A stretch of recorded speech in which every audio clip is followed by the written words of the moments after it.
kababayan, dito tayo ngayon sa ating papaya. Tayo ngayon ay mag-model mga kababayan, wala akong tsinelas.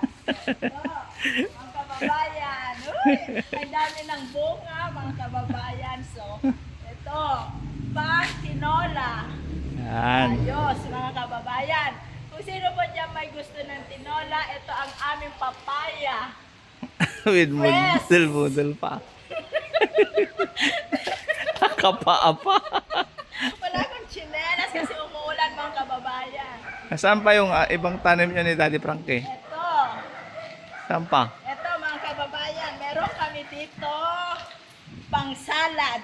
Oh, salad? Yes. Saan? Ito.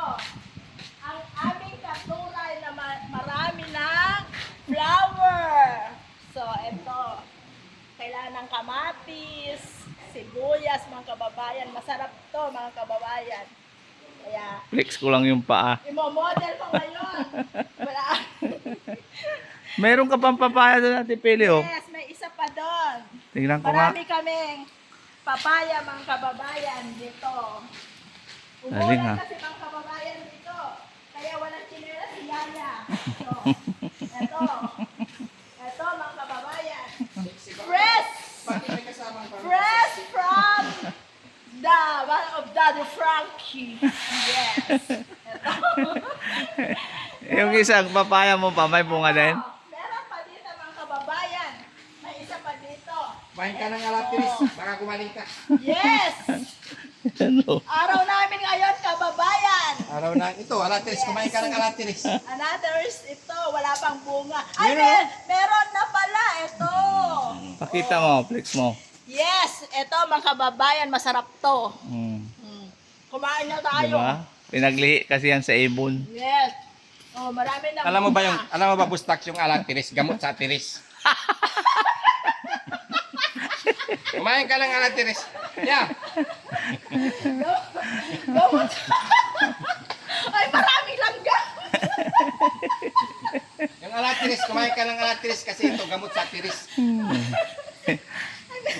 Alam nyo ba yung mga sinasabi nila mga kababayan at tiris?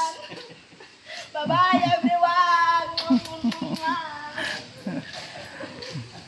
Mga kababayan, bago po tayo umalis, siyempre, konting kulitan lang. Kasi magtitinula si Ate Pele. Tingnan mo naman yung paa, puro putik. Yes, Nagtitinila. maputik ngayon dito, maulan. So, Maulan. ito. Umaaraw pero umuulan. Diba? Pero ang sarap ng hangin. Ngayon lang namin ramdam yung hangin. Tsaka medyo pag-aliwalas ng panahon. Hindi pala pag-aliwalas yung paglamig ng panahon. Inaantok ang lahat, mga kababayan. Kaya yun, dito muna kami. Nagpe-prepare na po yung kasama po natin bago po tayo umalis. Ayan.